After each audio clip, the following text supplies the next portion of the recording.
दोस्तों आज की वीडियो में काफ़ी महत्वपूर्ण टॉपिक पे बात करने वाले। बिना तलाक लिए हुए अगर आप किसी और के साथ, थर्ड पर्सन के साथ, चाहे वो पति हो चाहे वो पत्नी हो, लिव इन रिलेशनशिप में रहना चाहते हैं तो क्या क्या किन किन बातों का आपको ध्यान रखना पड़ेगा, कौन कौन सी आपको समस्या आ सकती है, कौन कौन से आप पे केस हो सकते हैं, सब कुछ आज के वीडियो में पूरी डिटेल में बात करने वाले हैं। इस वजह से पति और पत्नी दोनों इस वीडियो को एंड तक जरूर देख लेना।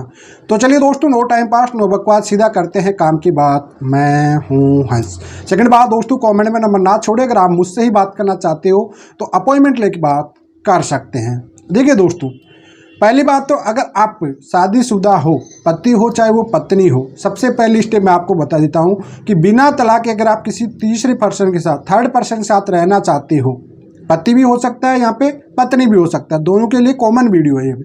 तो बिना डाइवोर्स अगर आप थर्ड पर्सन के साथ रहते हो तो उसे लिव इन रिलेशनशिप नहीं माना जाता है। ये बात आप बेटर तरीके से समझ लें। जी हाँ, अगर शादीशुदा कपल कोई भी इंसान किसी थर्ड पर्सन के साथ रहता है बिना शादी किए हुए तो उसे एडल्ट्री की कैटेगरी में माना जाता है। जी हाँ, सबसे पहला टॉपिक आपका जो कंफ्यूज रहता है सबसे ज़्यादा, आप लोग जो मैरिड पर्सन लोग पूछते रहते हैं कि साहब हमारे केस चल रहे हैं, बहुत लंबे समय से चल रहे हैं, ठीक है, हमारा अभी डाइवोर्स हो भी नहीं रहा, पत्नी साथ भी नहीं रह रही, पति साथ भी नहीं रह रहा, तो मैं किसी के साथ में लिव इन रिलेशनशिप में रहना चाहती हूँ या रहना चाहता हूं। तो भैया आप लिव इन रिलेशनशिप में नहीं रहोगे, आप एक एडल्ट्री में रहोगे, ठीक है, मतलब जारता की कैटेगरी में आपको माना जाएगा। तो आपके माइंड में ये सवाल है लिव इन वाला, ये तो पहले टॉपिक में मैं आपको खत्म कर दिया हूं। अगर आप किसी और के साथ रहते हो तो वह एक जारता मतलब एडल्ट्री मानी जाएगी। अब इसके नुकसान और फायदे क्या क्या समस्या आ सकती है ये भी मैं आपको बता देता हूं। बाई चांस एक लड़का है, एक पति है, अपनी पत्नी से बिना डाइवोर्स लिए किसी और के साथ रह रहा है, ठीक है। अब उसके साथ सिचुएशन क्या होती मैं बताता हूँ।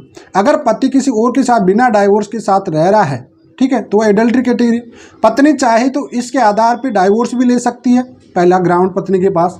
दूसरा ग्राउंड होता है कि भैया वो चाहे तो मेंटेनेंस या वन टाइम एलिमनी लेके अपना राइट लेके अलग भी रह सकती है, वो डाइवोर्स भी नहीं दे सकती है, आपको लटका के रख भी सकती है, ठीक है।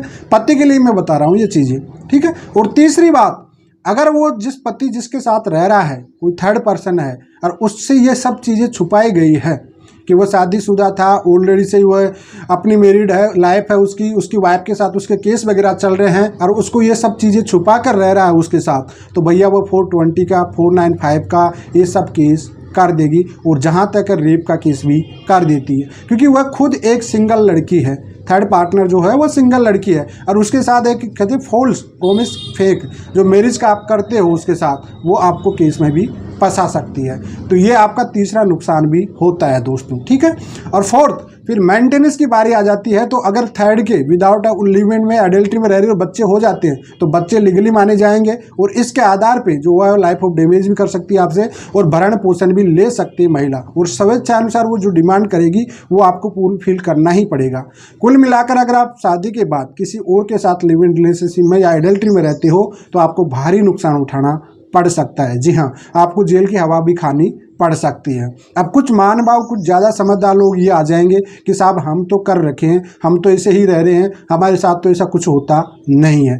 देखिए ये हर किसी पे लागू नहीं होता है, समझ लीजिए। हो सकता है आपका पार्टनर आपके पीछे नहीं पड़ा हुआ, हो सकता है आपकी पत्नी थोड़ा सिंपल हो गया, कानूनी प्रोसेसिंग में वो कहीं कहीं डिले है, कानूनी प्रोसेसिंग से वो कहीं कहीं अनजान है, लेकिन अगर उसको पता पड़ चुका है, वाकई वो सोच लिए, तो आपकी हालत ख़राब हो जाएगी, ठीक है। तो ऐसी सिचुएशन में भैया आपको किसी के साथ रह रहे हो आप लोग, तो देखिए आपकी पहले वाली जो पत्नी है वो तो आपको एडल्ट्री का ग्राउंड बना सकती है, ठीक है, उसके आधार पे वो अच्छी खासी एल्यूमिनी भी ले सकती है, लेकिन अगर आप जिसके साथ रह रहे हो उसके साथ आपको बहुत ज़्यादा रिस्क हो सकती है। अब यहाँ पे एडल्ट्री का मतलब है अपनी अपनी चॉइस है। अब अपनी चॉइस है तो अपने रिस्क पे उठाइए। इस पर अगर आप चाहते हो कि प्रोटेक्शन लेना चाहते हो तो प्रोटेक्शन भी कोर्ट नहीं देगा। इलाहाबाद हाई कोर्ट ने एक बात बोली थी कि ये से जो शादीशुदा लोग रहते हैं ये अपनी खुद की जिम्मेदारी से रही, प्रोटेक्शन लेने गया था और ये बाय गेमिंग की कैटेगरी में माना जाएगा, ठीक है।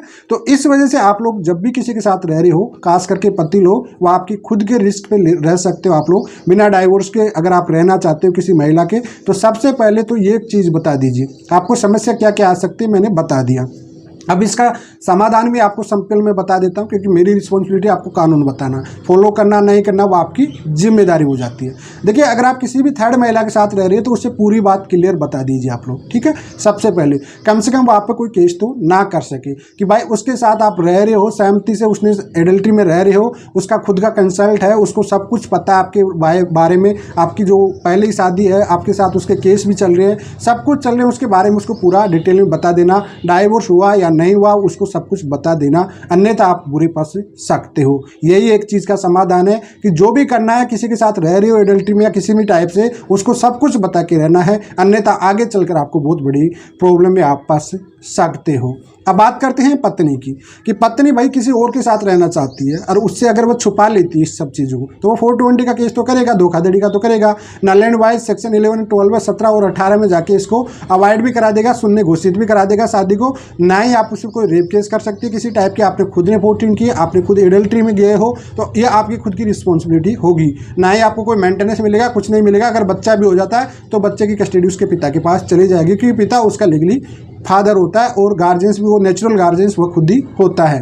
तो अगर पत्नी भी अगर ऐसा करती है भाई, बिना तलाक के किसी और के थर्ड के साथ रहती है, तो वो खुद की रिस्क है, वो खुद एडल्ट्री में जा रही है। अब बाद में वो जाके ये कहेगी साहब मैं तो उसकी शादी करना चाहती थी, ये वगैरह वगैरह, तो भाई आपको ये चीज़ होना चाहिए कि शादी, पहली शादी से अगर आप फ्री नहीं हुए तो दूसरे के साथ आप शादी नहीं कर सकते हो, क्योंकि आप खुद बाई गेमिंग कर रहे हो। तो ऐसी कैटेगरी में बाई गेमिंग का, और वो चाहेगा पुरानी चीज़ को छुपा के आपने किया तो 420 और 495 का केस आपके ऊपर कर सकता है, जिसमें 7 साल से 10 साल की सज़ा का प्रावधान दिया गया है। तो महिला का अब इसका क्या समाधान है, क्या नहीं है, वही सिंपल भाषा में आपको बता देता हूँ कि भैया आप थर्ड पर्सन किसी के साथ भी कोई महिला रह रही है पत्नी जाके, तो उससे क्लियर कर देना कि भाई मैं शादीशुदा हूँ, मेरा पति भी है, मेरा केस भी चल रहा है, हमारा डाइवोर्स भी नहीं चल रहा है, मैं अपनी स्वेच्छानुसार एडल्ट्री में रहना चाहती हूँ। तो वहाँ से आप फ्री हो सकते हो आसानी से, और पति को मालूम पड़ता है तो पति इसके बेस पर डाइवोर्स ले सकता है। तो यही प्रोसीजर है, इन्हीं बातों को, आपकी समस्या सब कुछ मैं इस वीडियो में पूरी डिटेल में बता दिया। फिर भी अगर आपके माइंड में कोई सवाल जवाब रहता है तो आप कमेंट में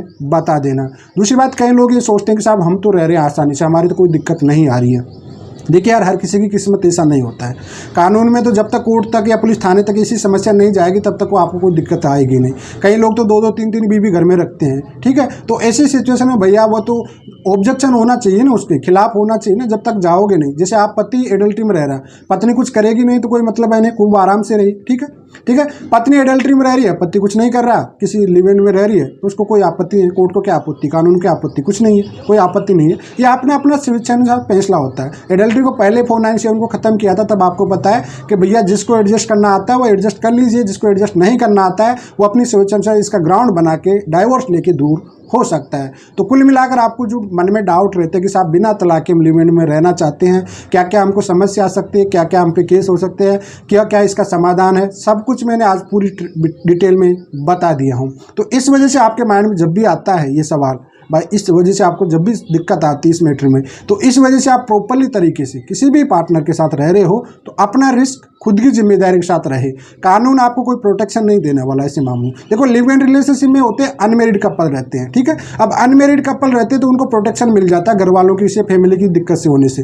लेकिन यहाँ पे अगर आप ये चाह रहे हो कि साहब पति से प्रोटेक्शन मिल जाए या पत्नी से प्रोटेक्शन मिल जाए, तो कोर्ट आपको प्रोटेक्शन नहीं देने वाला, क्योंकि पहले आप उस रिलेशनशिप से खत्म होकर आइए, उसमें या तो डाइवोर्स करके आइए, जो भी समाधान है पहले रिश्ते से आप पूरा समाधान करके आए, तभी जाके आपको प्रोटेक्शन मिलने वाला, अन्यथा आपको कोई भी प्रोटेक्शन नहीं मिलेगा।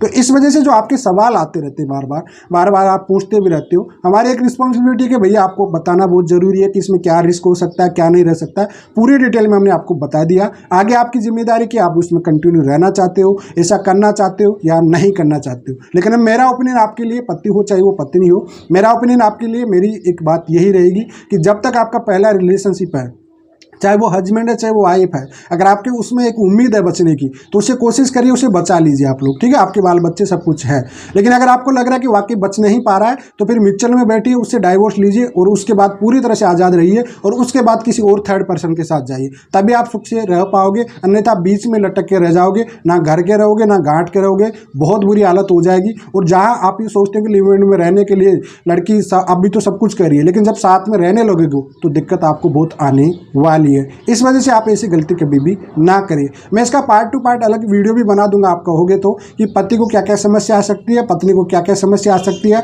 दोनों के लिए मैं अलग अलग से पार्ट बना दूंगा, चाहो तो आप उसमें पूरी डिटेल में भी देख सकते हैं। फिलहाल आज के लिए इतना ही। जय हिंद, वंदे मातरम। दूसरी बात, अगर आप इसको फेसबुक पेज पे देख रहे हो वीडियो को, तो फेसबुक पेज को फॉलो जरूर कर लेना और ज़्यादा से ज़्यादा लाइक शेयर कर देना। यूट्यूब पे देख रहे हो तो यूट्यूब चैनल को भी इसको फॉलो जरूर कर लेना और इंस्टाग्राम को फॉलो जरूर कर लेना, क्योंकि इंस्टाग्राम पे मैं लाइव आता रहता हूँ। आईडी आपको यहाँ कहीं के प्रोफाइल पे दिख रही होगी। फिलहाल आज के लिए इतना ही। जय हिंद, वंदे।